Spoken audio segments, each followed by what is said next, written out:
You already know the year hasn't gone the way you planned. You don't need someone to tell you that. You're already aware.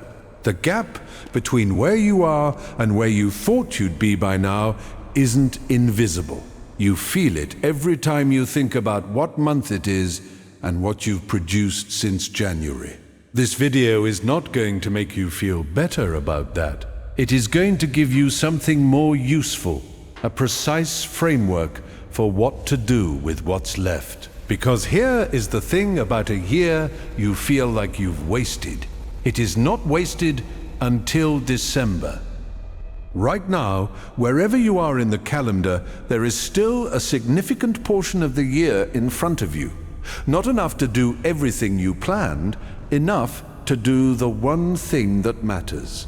Most people in this position make one of two mistakes.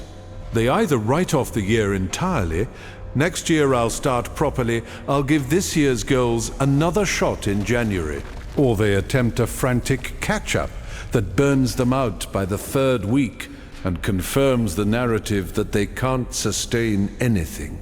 Both responses are wrong. Both come from treating the year as a single object that can be won or lost in total. It is not. A year is a container, and what you put into the remaining portion of that container is entirely within your control, regardless of what the first portion contained. This is what you actually do. Step 1. Stop accounting for the year and start accounting for what remains. The first thing most people do when they feel behind is look backward. They calculate what they were supposed to have done by now, compare it to what they've actually done, and spend significant emotional energy on the gap. This is accounting for the year. It produces guilt, shame, and the vague sense that something has been irrevocably lost. It produces almost no useful information about what to do next. Stop doing it. The past months are fixed. They cannot be changed, accelerated, or retrieved. The energy you spend measuring the gap between what should have happened and what did happen is energy that is not being applied to what can still happen.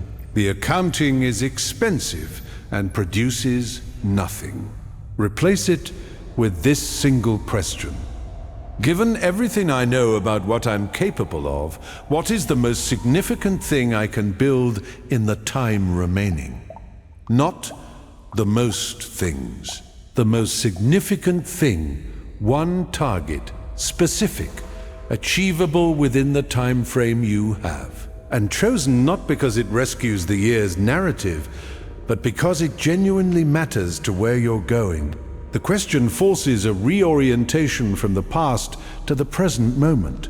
It removes the emotional weight of the missed months and replaces it with a practical question about the next available days. That reorientation is the entire first step. Until you've made it, nothing else in this video applies. Step 2. Understand what actually went wrong. This step is uncomfortable, and it is completely necessary. The year didn't go as planned for a reason, maybe several reasons, and most people, when they try to diagnose this, arrive at explanations that are partially true and mostly insufficient. I got busy. Life got in the way. The plan wasn't right. I needed more information before I could start. Circumstances changed. All of these may be accurate. None of them are complete, because underneath every one of these explanations is a more specific cause, a decision that was made or not made, a pattern that repeated, a structural issue in how the year was set up, and that specific cause will repeat itself in the remaining months unless it is identified and addressed. The purpose of this step is not self-punishment. It is precision. You are not trying to feel bad about what happened. You are trying to understand it accurately enough to not repeat it.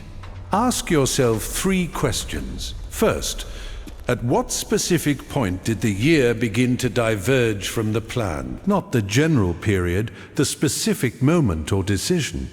Second, what was the pattern that followed?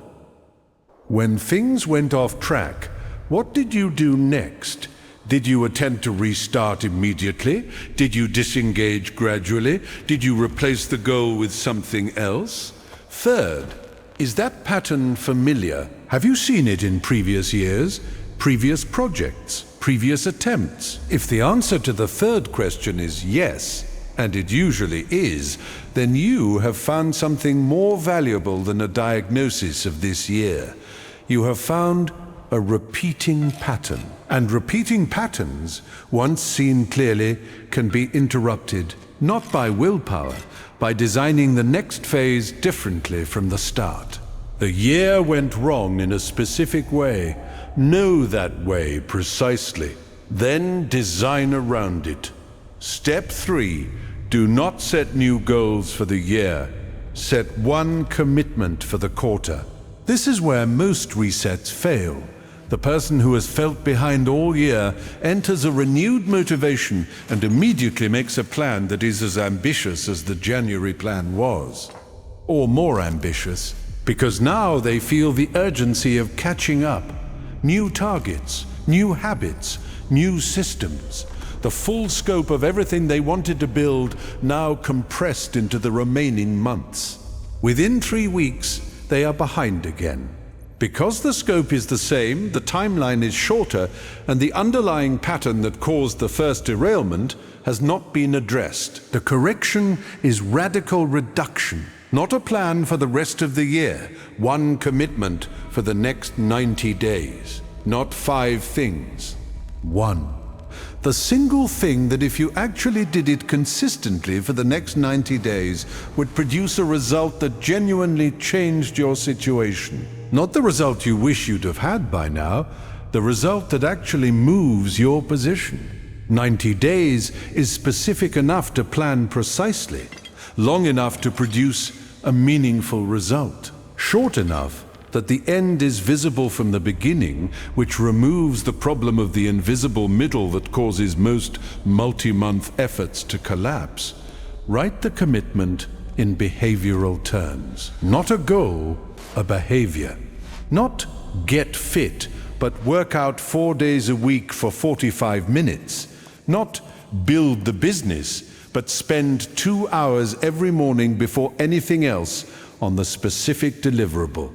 The behavior is what you control, the result is what the behavior produces. Then protect that behavior with the same seriousness you would give to a financial obligation. It is not optional. It does not yield to a bad week. The only flexibility is in execution, not in whether the commitment is kept. Step 4.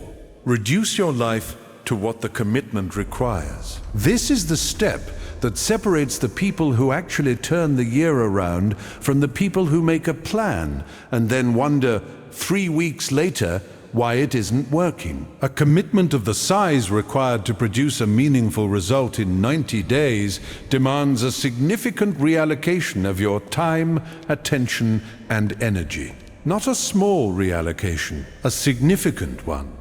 And that reallocation has to come from somewhere. Most people do not make this reallocation. They add the commitment to an already full life and expect the same hours to accommodate more. They discover that the commitment is the first thing that gives when the week becomes difficult, because it is the newest addition and the most discretionary in terms of prior obligation. It gets pushed, and then it gets pushed again, and within 3 weeks, the pattern is familiar. Look honestly at your current week. Map where your time actually goes, not where you intend it to go, where it actually goes. Identify the 3 to 5 activities or obligations that consume the most time while producing the least return toward the commitment. These are the things you need to reduce or remove for the next 90 days. This will require saying no to things. Some of those things will feel important. Some of them are important, just not as important as the commitment. The failure to make this trade is the single most common reason that well-intentioned resets fail. The person has the right commitment and the wrong allocation of the time the commitment requires. Clear the space before you start, not partially, sufficiently. The commitment should feel like it has room to breathe, room to be the first thing, the main thing, the thing the week is organized around. Step 5. Start the day the commitment starts, not the day you feel ready. This has been covered in other videos. It bears repeating here because it is the specific failure point of the reset context. The person who has been feeling behind all year has a complicated relationship with starting. Every previous start felt like a reset, and every reset produced the same sequence. A few weeks of genuine effort followed by a divergence from the plan. This history creates a specific kind of resistance to new beginnings that is different from ordinary procrastination. It is the resistance of someone who no longer quite trusts themselves to follow through, who has started enough times that starting again has become its own kind of skepticism. Who knows the early days of a new effort feel good and has learned that that feeling is not reliable evidence of what follows.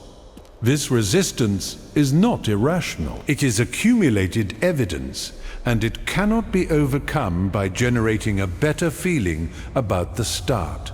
It can only be overcome by producing better evidence, by actually following through for long enough that the evidence changes.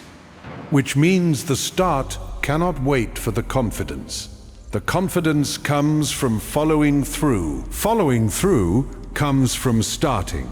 The start has to be made in the presence of the skepticism, not after it has been resolved. Start the day the commitment starts, not when you've prepared fully, not when the circumstances are better. The specific day you have designated as day 1. Regardless of how you feel about it, regardless of whether the motivation has arrived, that start, made in the absence of the feeling, is the most valuable start you can make, because it is the first piece of evidence that this time is different. What the rest of this year is actually for. You are not trying to rescue the year. Years cannot be rescued in retrospect. The calendar runs in one direction, and the months already past will not improve their record based on what you do in the ones that remain. What the rest of this year is for is different. It is for building the evidence that you are someone who, when behind, does not write the year off. Someone who, when the plan has diverged, makes a smaller, more precise plan and executes it. Someone who finishes what remains rather than waiting for a clean start. That evidence compounds into the next year differently from any amount of January motivation. The person who arrives at January, having executed a focused 90 days in the back half of a difficult year, starts the new year from a fundamentally different position than the person who spent those months in the deferred until January holding pattern. Not a different position in terms of results, though the results will be real. A different position in terms of identity, in terms of what they know they are capable of, in terms of what they trust about themselves when the conditions are imperfect. The year you've partially wasted is not wasted yet. It is waiting for the decision you make today about what happens next. Make the decision. Start today. The year isn't over.